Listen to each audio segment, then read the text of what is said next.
is a Bramble Jam podcast.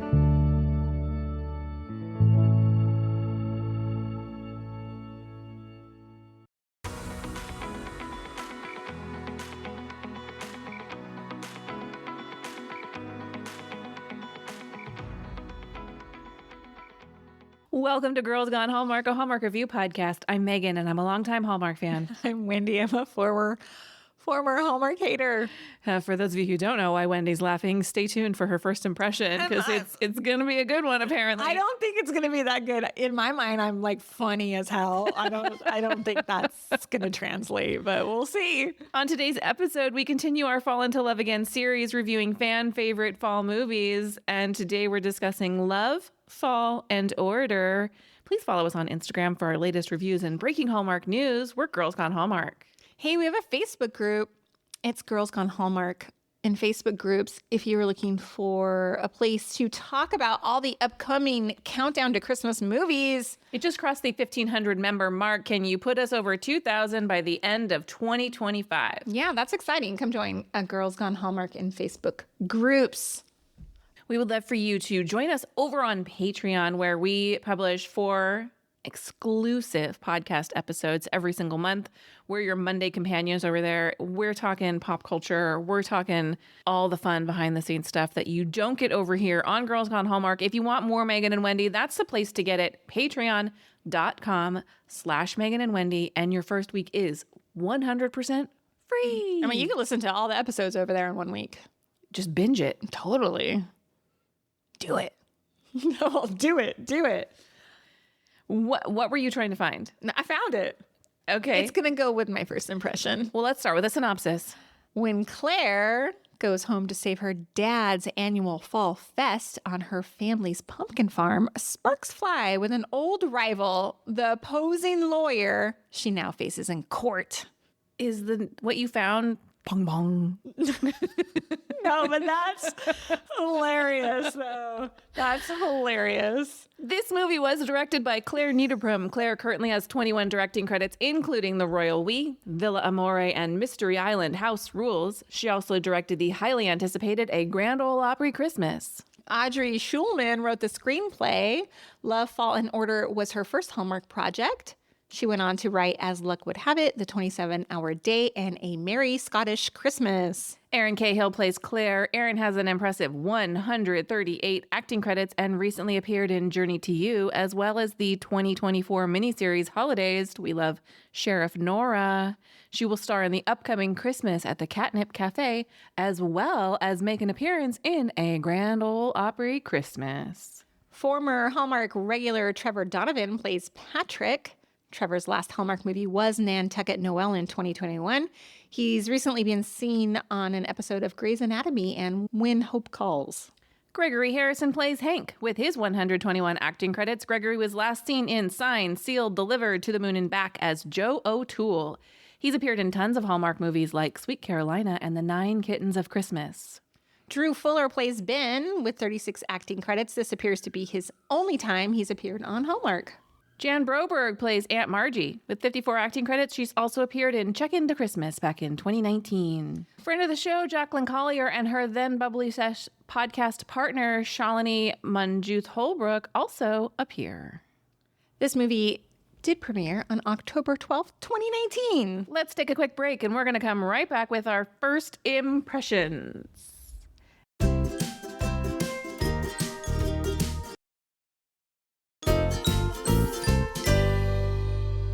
Hey, Wendy, what is your first impression of Love, Fall, and Order? Okay, I hope this works. Hold on. Did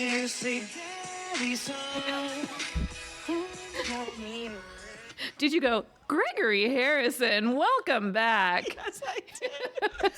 I am real embarrassed right now, but I'm like a silver fox. It's okay. I thought the same thing when he came on screen. I just said, settle in. Settle in. My first impression is, bong bong. Hey, now the title makes sense. What?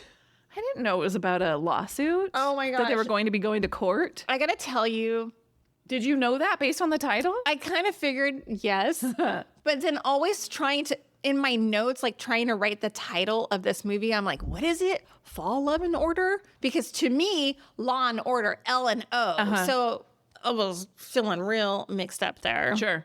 Anyway, bong bong. I love it. What did you like about this movie? Overall, like this movie more than I thought I would. Me too. Do you know 2019 there could be some hit and misses there. I did come into this movie with a little bit of bias. I'm going to talk about it in my wishes. You're giving me this look like, okay, but I liked it. I know what your bias is based on. I'm not new here. Okay, I liked it. What about you?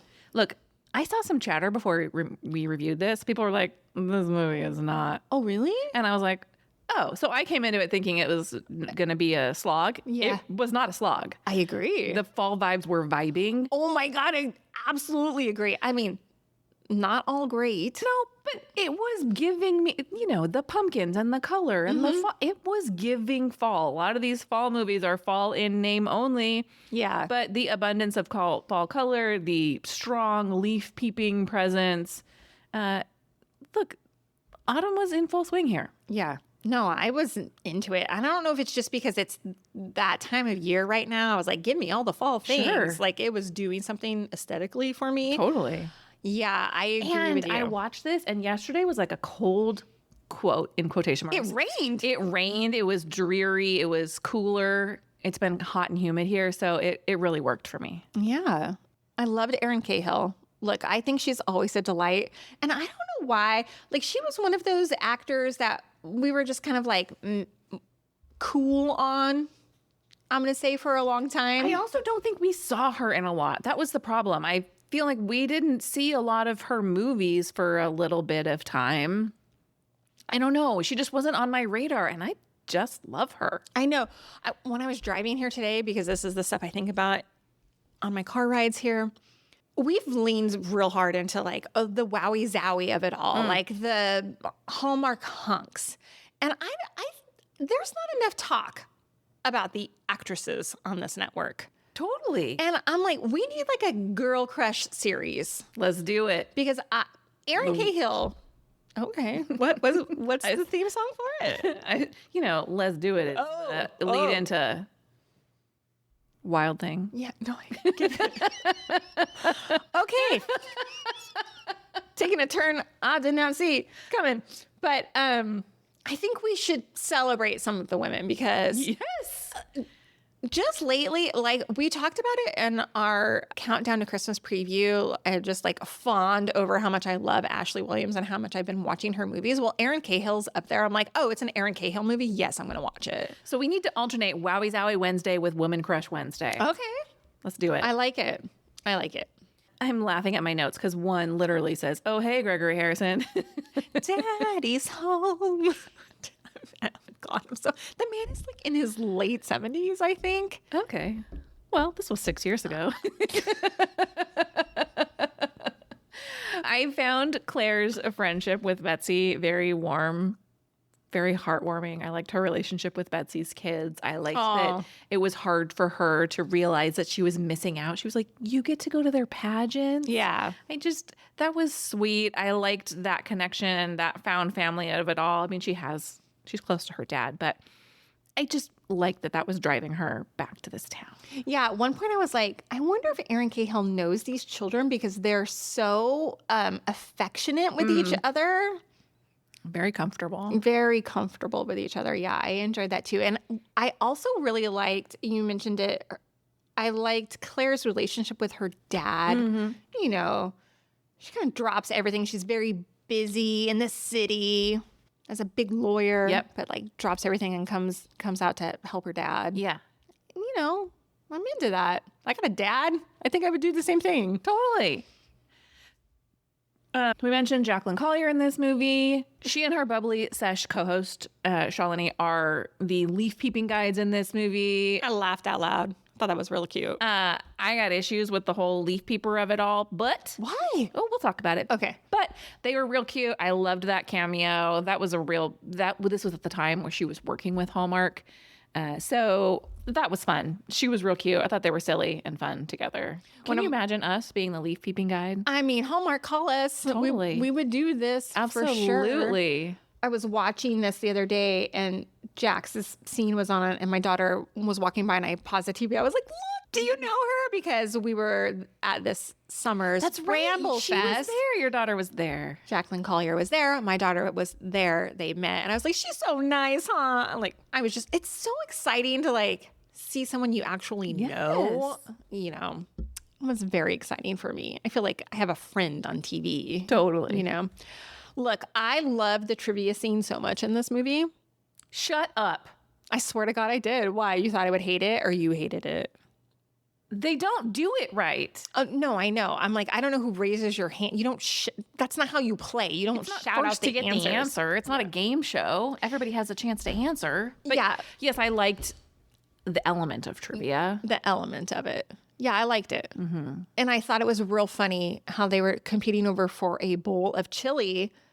And then he gives it to her at the end. Yeah, that was pretty cute. When she opened the card and it was the coupon for the bowl of chili, I was like, oh. That was cute.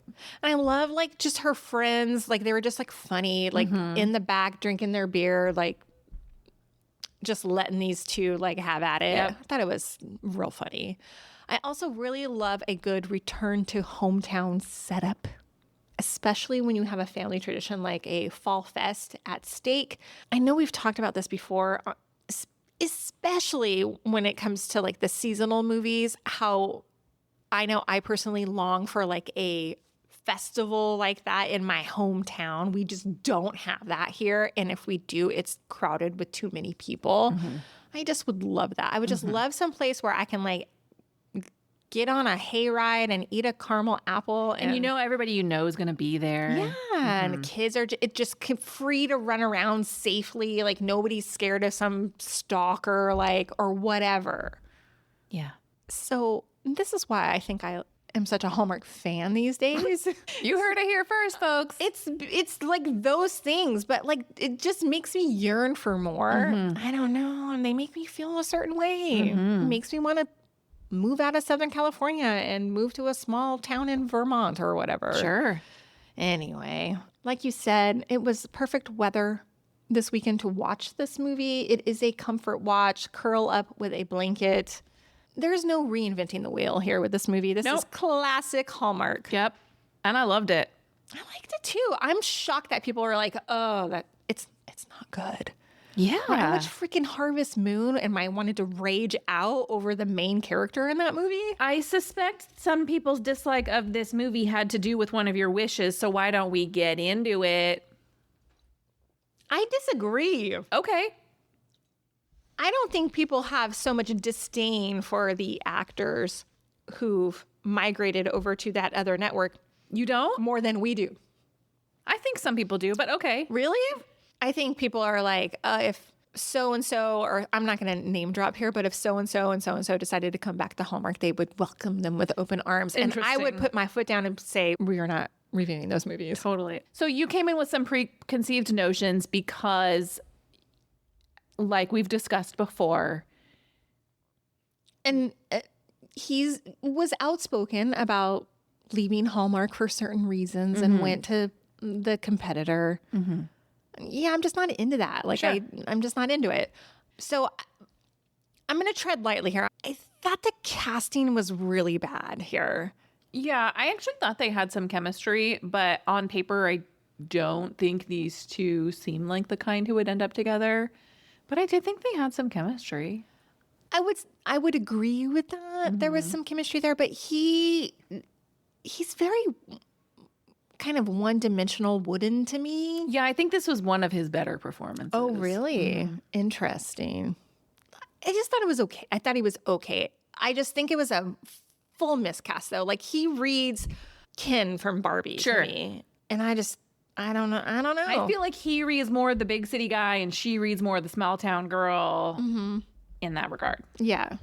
Look, Trivia Night Chaos, they were all shouting out answers. That is not how you play trivia. I would just like to state it here. I very much am a fan of things being done the way they're supposed to be done. And that's not how trivia is. If you plan to go to a trivia night, don't expect that. Also, let's talk leaf peeping. Look, I'm a big fan. We've done several fall foliage trips. I love a leaf peeping moment, but you don't leaf peep in the middle of town. You go out in nature and leaf peep. You're not like, look at this one tree that's growing out in the town square. You go elsewhere to peep the leaves. Like in the woods? Yes, you go on a leaf peeping drive. Oh, nice. People aren't walking through the center of town to peep the leaves. Got it. I've never been leaf peeping. I think that is the funniest name. It is a funny term, and I think it made for a funny scene because we wanted to get, Jackson shot in the middle of the town. They're kind of always like running into these people. So it made for a humorous moment. Yeah, but I agree. I do think the legal angle could have been juicier here. It never really leans like hard one way of like to make it believable that these two are at odds as like, representing their families. Like they were like getting along the entire, I mean, maybe at first they had like a little bit of tension, which I was like, oh, good. I know where this is going. And then they were just like getting along. I got some issues here. Okay. With my takes or? No. Okay. This didn't need to be a lawsuit. You discover a piece of paper that says, oh, the property lines are drawn incorrectly. Well, the first thing you do is you go to your neighbor and go, this is weird. What do you think about this? And see what they say, because both of these people seem to be very reasonable. Then maybe you go to the county and say, hey, what do you think about this? Let's investigate a little bit. You don't sue your neighbor for the property lines when this man hasn't intentionally defrauded you. He didn't do, and they didn't know that, but he didn't do that. I don't understand. Like they skipped all these steps and then went straight to, Aunt Margie suing Gregory Harrison. What are we doing here? And then Claire, sweet Claire, I really hated how when Patrick comes to her and he's like, oh, I found this paper in my aunt's house that disproves. When she gets mad. And she's like, you kept digging? Yeah, it's a court case. He's supposed to accept that your friend came in, did his surveying of the property lines and go, okay, you're both collecting information. He did his job. Yeah, I agree. Yeah. And then that he felt compelled to apologize to her for doing his job. I hope you can forgive me. No, you didn't do anything wrong. That was unreasonable. She was unreasonable. That part was the biggest part of the movie. I was like, I was rooting for you, But it was that part I was like, no, you're being super unreasonable here. Like, of course he's going to keep digging. Like, of course. He wasn't just going to roll over and be like, oh, I like you, so I'm going to drop everything. Well, and they go to court and they're like, here's what we present. And the judge is like, yeah, why are y'all here? Yeah, what a waste of a judge's time. He's like, oh, done. Yeah, I agree with you. I don't understand, like, these two reasonable neighbors could not have, like, had a discussion. Yes. Aunt Margie was like, oh, my business is not doing great, but it would do so much better if I could grow my own flowers in this plot of land that I maybe own. Yeah, why wouldn't you just say that? Yeah. They just jumped to so many conclusions. And then their resolution is they're going to split the fall fest 50-50. I don't know if you caught this at the end, right? Yeah, and so she's going to be allowed to have a booth at the fall fest, and they're going to split, and then she's going to be given a mutually agreeable piece of land to grow flowers. Make that make sense for me. Does this man still have to do 100% of the work to set this thing up? I don't know. Because I would not want to do that if I was... Yeah, hopefully it's 50-50 in work and profits. Right. Yeah. Exactly. Anyway, I'm thankful that these Margie and the dad didn't like have a spin-off romance too. Totally. Let's talk to you to see that. I only have two stupid ones. I have one real stupid one. I mean, the faux pumpkins in this movie were just, I mean, the little girls, when they're so cute and they're at the pumpkin patch and they're like, pick out a pumpkin, and they're like holding this pumpkin that is clearly styrofoam. It's fine. My second, did you see that? Wardrobe heavy with the skinny jeans, ankle boots, the t-shirt that's like apples, caramel, nuts, and I totally clocked that. Honestly, probably would have worn it 6 years ago. 100% would have worn it. I also want to just pause here. I know we got an email from listener Paula. Yes. Who was asking about our wardrobe commentary. I don't even remember what movie it was. We talked about it. It was the Julie Gonzalo movie, where she's in the skinny jeans and the ankle boots and the open cardigan. We get the same thing in this movie. Yeah. And Paula's like, what? This is not a style anymore. It is not. I mean, like, I mean, it's presentable. It's a cute put together outfit. Yes, you can definitely get away with wearing it, but when you see it, it feels very dated to me. I would agree. It's not the height of fashion, but we're still seeing a lot of skinny jeans on Hallmark. I don't pay attention. I don't know if we're seeing it on other networks, but it is certainly more flattering than a wide leg jean. So while a wide leg or a barrel or a boyfriend jean is very cute, it could be less flattering to a woman's shape. To that, I would say screw flattering. That's not the whole point of wearing clothes. But wear what you like, Paula, is what I would say. I saw that email and I laughed because I do kind of miss that look because it was very easy to put together. I feel like we should, I know you have one because Megan takes a lot of outfit selfies in front of this big mirror that she has in her house. And I know you have a picture of yourself wearing an outfit like that. I'm certain I can see a picture of myself wearing it too. So I feel like we should put that up on Instagram and have a good laugh. My did you see that is in the opening credits, there is a subtle but noticeable touch where the cast members' names, none of the crew, start out white and then shift to yellow and then orange on the screen. Oh. So they change colors like the leaves. Oh, that's real cute. I didn't notice that at all. It's very cute. Even the font was fall themed. Can I ask you a question? Yeah. Why does this bozo bring his dog everywhere? I don't know. It bothered you? A little bit. No, when he was like walking and then like he goes and sees his aunt at the flower shop and she gets a treat and like that's all cute and stuff. But like when he shows up like at the fall fest with the dog, no, that's not a place you bring a non-service animal. You don't think you... I think people bring their dogs to the fall fest. I disagree. Okay. I would never bring my dog to a fall fest. They would just jump all over everybody. My dog's insane. I would not do it either, but I think lots of people have well-behaved dogs. We're just traumatized. Okay. Not either of us, but... What did you rate? I give it 3.75 stars. Oh my God, I gave it 4 stars. Also, can I just add here that I have had COVID for the last 6 days and I watched this movie at the height of my illness and had to watch it twice because I fell asleep. So maybe I enjoyed it more than I actually really liked it. I just want to show you that one of the pictures I pulled up is you and some with the blouse and the heavily ripped boyfriend jeans. Yes, but hold on a second. I got one. Hold on. Are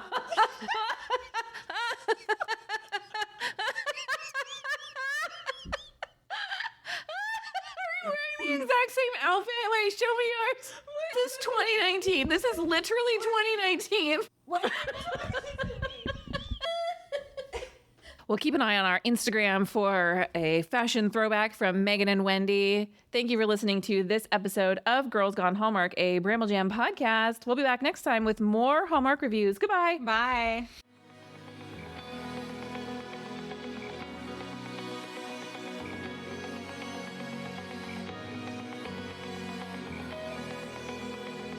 All right, friends, before we go, just a quick heads up. You're about to hear some ads. These little gems help us keep the show running and the Hallmark love flowing. So do with that info what you will. Grab a snack, hit the skip button, or maybe, just maybe, listen in and discover your new favorite product. Bye.